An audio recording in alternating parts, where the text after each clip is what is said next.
Hello. I am here to talk a little bit about getting triggered and what you can do instead of what you usually do. This subject came to me as a result of being triggered personally by an individual at work. And as some of you know, I work at a float center. It's so rare, by the way, that there are conflicts with clients. They're the chillest clients ever.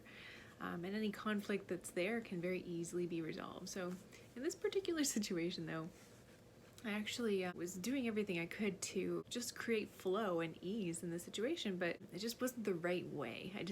For her, it just wasn't the right way. And she was really condescending in her approach to me and suggesting that I didn't have knowledge of how my software worked. She was casting a lot of judgments and was receiving a lesson, essentially. It ended up being a fruitful conversation. It was obviously not an enjoyable conversation while it was happening. We're all going through some really crazy times right now, so it's just really easy, I think, for people to be activated and triggered and whatnot. So that said, I feel like it's important to consider, how you want to be with somebody who is triggered and how you want to be when you're triggered. Because I want to invite you to do something different than what you've done before, because what you've done before is likely a part of the pattern of how you've been relating to that thing.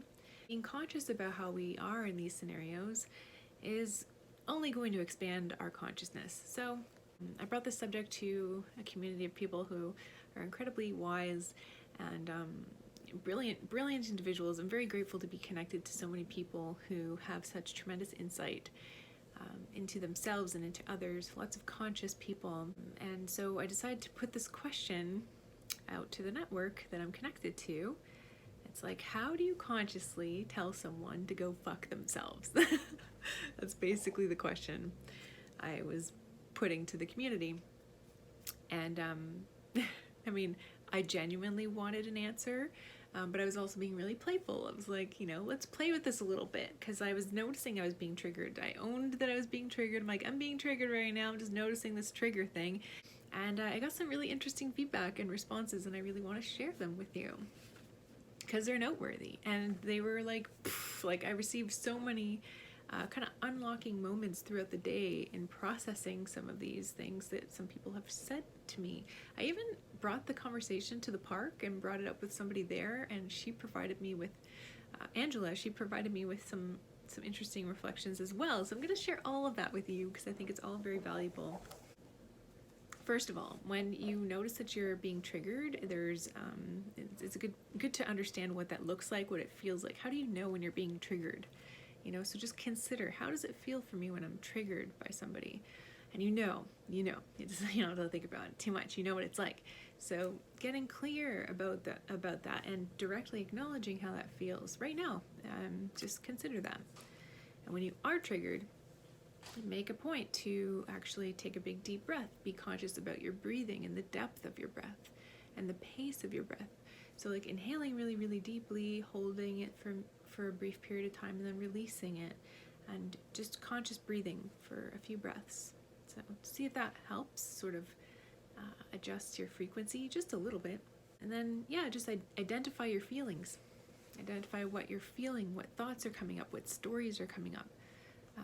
What are you making this mean?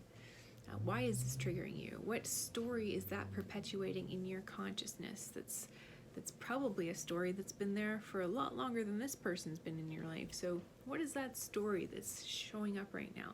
This is why we want to respond to it differently, because, we need to relate to that story differently if we want to reprogram our consciousness.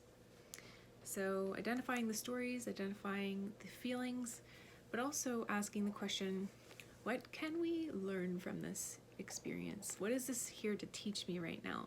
Acknowledging the person who is triggering you as your teacher. If you feel triggered, take a moment and acknowledge. Thank you. Being grateful for the potential growth opportunity that exists here. Recognizing that, I feel challenged right now.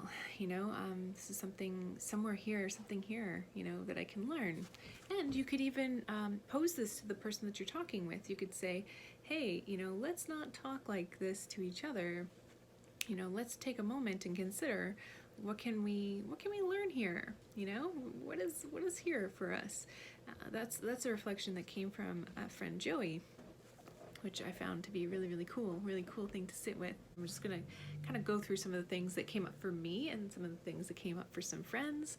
And I'll try to name off a few people that are associated to these responses too. Yeah, just first of all, I want to acknowledge that when we say "go fuck yourself" to somebody, we're really just feeding our ego.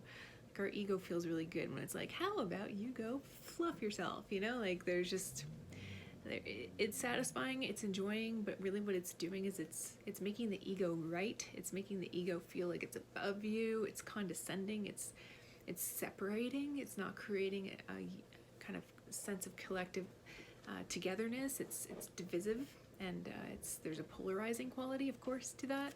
How can we graciously respond to situations where we feel inclined to express such hostility? What can we say instead? You know, what can we say instead of "go fluff yourself"? You know, well, we could be playful. We could be jovial about it somehow. You know, we could kind of basically do something that is an interrupt in the pattern. So there's a direct pattern happening probably on both sides. So what can we do to it's actually a term called pattern interrupt. What can we do to interfere with the signal that's happening here? Do something that sort of jolts it. And that can look like different things. It can be, you know, making a joke about something that kind of shifts the energy. Just abruptly shift the tone somehow. But this is like sort of an NLP technique, so I don't want to advocate this too much. You have to sort of be equipped and knowing how to do this effectively, otherwise it can be manipulative. So I don't want to say anything that's actually a manipulation tactic. I just want to say a few things, and if it resonates for you, give these things a try. Somebody said, "Go love yourself." Go love yourself. I thought that was really sweet. Go love yourself. That was actually John. It reminded me of a time when I felt triggered by something even bigger than what I felt triggered by today. And I actually, it was probably the hardest thing I've ever had to deal with in my life, with somebody who was challenging me that much after my dad died. And I just found myself, I reached a point where I was just so tired of being in conversations in the family about how this person's like evil and like whatever. People are sort of like saying things and not gossiping, but sort of just talking about this because it was a traumatizing event what this person did, how this person processed her trauma and her grief ended up having a ripple effect and affecting a lot of people in the family. So she hurt a lot of people, you know, she created a lot of damage and destruction. And, you know, she did not honor my dad. So in all of these things, it was a very triggering time. But I came to a point in my process where I said to my family, I was like, I hope she experiences a spiritual awakening. I hope that all of this is in the name of her awakening. I hope that this is all at least contributing in the direction of that, you know? Because that would really make this worth it. And what we're all going through right now, I hope we all get a freaking spiritual awakening from this, because it's so hard. And the same thing can be said actually about the times we're in right now with COVID. It's like, I hope you all get a spiritual awakening out of this experience. Moving on. Let's come back to the subject at hand. Other things you can do.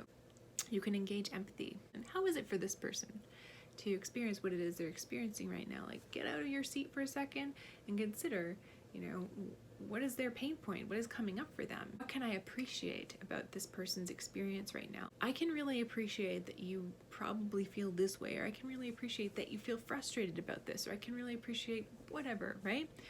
Looking for a thing to appreciate gets a little more in alignment with where that person's coming from and starts to build rapport, and we can have conflict and we can work through things, but we can also be on the same team together when we're resolving these conflicts. Even if it looks like we're against each other, we can also remind each other we're on the same team.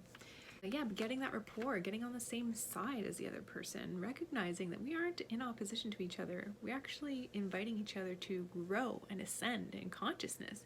We're teachers showing up in the path, providing these like radical reflections to each other, and that's the game we're playing right now. What else is coming up when I think about this? Okay, so You've got this intense energy. You want to tell somebody to go fuck themselves. Maybe that's just an energy that needs to pass through your system. Maybe taking a moment to let it out somehow. Maybe don't tell them to go fluff themselves, because that's just going to cause them harm. But maybe you can vent to somebody. Maybe you can get off your chest somehow. Like just ramble off to one of your friends about it. Just let it out a little bit. Give it some air. Give it some space to like express itself. Don't stuff it down. Just don't deny that it's there. I mean, if that energy is there, give it its space, but express it in a conscious way. Express it in a way that doesn't do harm. You're like, oh, here's this intense energy.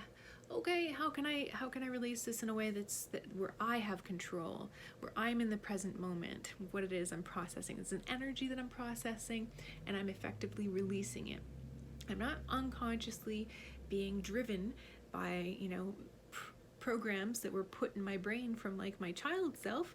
I'm a present adult processing energies within myself, choosing to do something different. Here's another one. One person said to me, bless your heart. Apparently, bless your heart. This is from Angela. She said, bless your heart is like a southern way of saying go fuck yourself.